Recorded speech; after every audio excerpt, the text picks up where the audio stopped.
শাসন করার যদি কখনো দরকার হয়, স্বামী হোক আর স্ত্রী হোক বা সাধারণ মানুষের ক্ষেত্রে এটা প্রযোজ্য, রাগের মাথায় কখনো শাসন করবেন না। শাসন করতে হলে মাথা গরম হয়ে গেছে একটু সবর করবেন, ঠান্ডা মাথায় শীতল মাথায় তারপরে শাসন করবেন।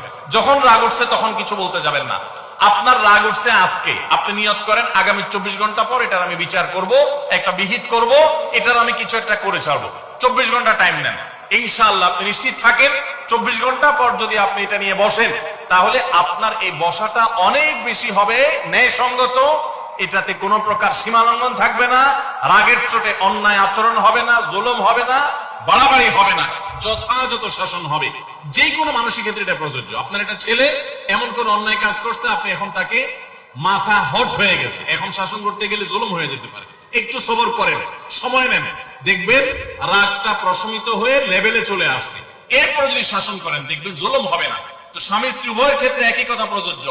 ঝগড়া যখন করতে মন চায়, মেজাজ যখন গরম হয় তখন না করে একটু পরে করেন।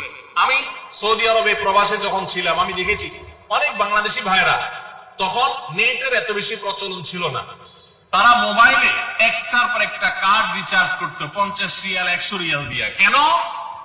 শুধুমাত্র বউয়ের সাথে ঝগড়া করার জন্য। কিসের জন্য?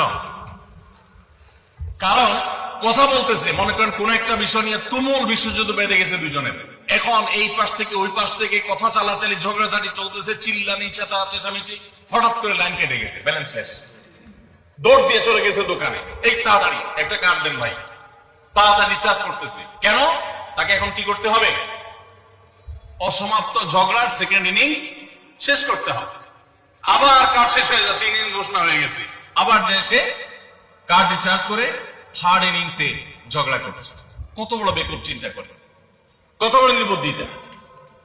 এই ঝগড়াটা স্বামী স্ত্রী দুই জায়গায় থাকেন, ফোনে যদি ঝগড়া হয়, আমি বুদ্ধি দেই যে ফোনটা যখনই দেখলেন যে ঝগড়া শুরু হয়ে গেছে তখন সাথে সাথে মোবাইলটা অফ করে পাবেন, অফ করে 3 দিন মাত্র রাখেন, অন্য একটা নাম্বার বাটন ফোন দিয়ে আপাতত অফিসের কাজ কাম ছাড়েন, আর বউয়ের সাথে যোগাযোগের নাম্বারটা 3 দিনের জন্য বন্ধ রাখেন। 3 দিন পরে মোবাইলটা আস্তে করে ওপেন করেন।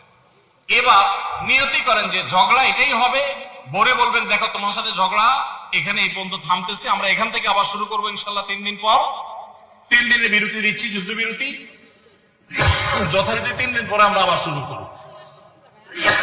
3 দিন পরে যদি শুরু করেন, আমি তো দায়িত্ব নিয়ে বলতে পারি, লিখিত দিতে পারি আপনাকে, 3 দিনের পর যখন আবার নতুন করে শুরু করবেন ইনশাআল্লাহ দেখবেন আগের ঝগড়ার যে দুইজনের একজনেরও আর কিছুই নেই।